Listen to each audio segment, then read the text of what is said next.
नमस्कार, बहुत स्वागत है आपका। आपके साथ मैं हूं ज्योत्सना पाटनी। एलएसी पर भारत और चीन के बीच हालात लगातार तनावपूर्ण बने हुए हैं। इस वक्त की बड़ी खबर यह है कि चाइनीज आर्मी ने एक बार फिर फायरिंग की थी। सूत्रों के मुताबिक चाइनीज पीएलए ने 4 दिन तक फायरिंग की। ये फायरिंग 7, 8, 9 और 10 सितंबर को की गई। फायरिंग की वारदात मॉस्को में भारत और चीन के विदेश मंत्रियों की मुलाकात से पहले की गई, लेकिन पहले से ही मुस्तैद इंडियन आर्मी ने चीन के आगे बढ़ने की हर कोशिश को नाकाम कर दिया। सूत्रों के मुताबिक खबर यह भी है कि ड्रैगन आर्मी की कोशिश पेंगोंग के फिंगर 4 के पास इंडियन पोजीशन को डोमिनेट करने की थी, लेकिन भारतीय जवानों ने चीन को आगे बढ़ने नहीं दिया। इंडियन आर्मी एलएसी पर डोमिनेटिंग पोजीशन पर काबिज है और यही वजह है कि चीन की सेना काफी प्रेशर में है।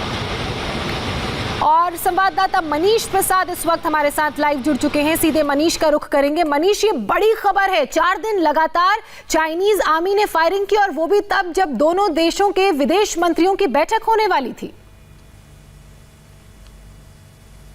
जोशना, 7 सितंबर को सबसे पहले भारतीय सेना के द्वारा ये कहा गया था कि पेंगोंगसो ही नहीं बल्कि जो रेचनला के पास का एरिया मुखपारी है वहां पर चाइनीज पीएलए ने वार्निंग शॉट के तौर पर फायर किया। लेकिन इंडिया टीवी को मिली जानकारी के मुताबिक करीबन 7 तारीख से लेकर 10 तारीख के बीच में कई राउंड चाइनीज पीएलए ने फायर किया पेंगोंगसो के फिंगर 4 के ठीक ऊपर की हाइट पर, जिसे भारतीय सेना डोमिनेट कर रहा था। हमें इस बात की भी जानकारी मिली कि जब भारतीय सेना वहां से नहीं हटी तो चाइनीज पीएलए वहां से बैकफुट पे आया और यही वजह है कि सिर्फ पेंगोंगसो पर ही नहीं, पेंगोंगसो पर फायरिंग जरूर की गई, वार्निंग शॉट के तौर पर चाइनीज पीएलए ने फायर किया, लेकिन उसके साथ साथ गोगरा, गलवान, हॉट स्प्रिंग और मुखपारी के साथ साथ रचिनला के जो मेन टॉप रिजेस हैं, जिस समय भारतीय सेना उसे डोमिनेट कर रही थी, दरअसल इस जगह पर भी चाइनीज पीएलए ने अपने ट्रूप्स को डिप्लॉय करने की कोशिश की। लेकिन जब उन्होंने देखा कि भारतीय सेना एक टॉप मोस्ट फीचर्स पर बैठी हुई है, चाइनीज पीएलए वहां से भी बैकफुट पर आया। 10 सितंबर को जब दोनों फॉरेन मिनिस्टर्स मिले तो उसके बाद जाकर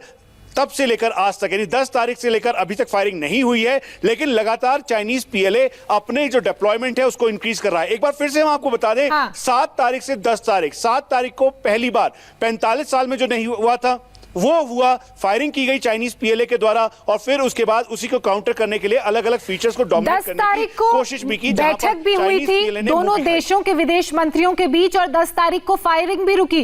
5 पॉइंट एजेंडा जो था उस पर भी सहमति बनी। लेकिन मनीष, हमें ये याद रखना चाहिए कि अभी तक जितनी बार भी चाइना से हमने बात की है उसने हमेशा धोखा दिया है, पीठ पे छुरा भोंका है, तो चाइना पे विश्वास तो कतई नहीं किया जा सकता है।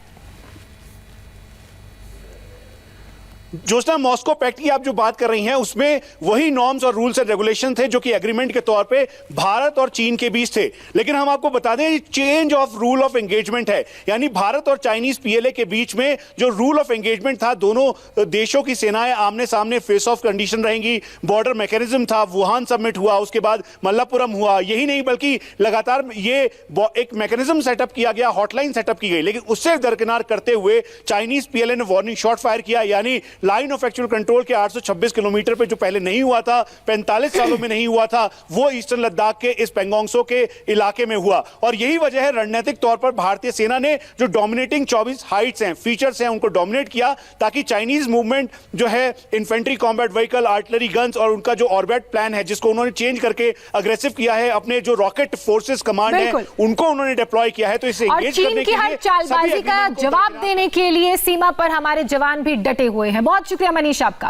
राजस्थान के बूंदी में आज एक बोट डूब गई। बहुत दर्दनाक खबर आ रही है, बताएंगे आपको पूरी खबर छोटे से ब्रेक के बाद।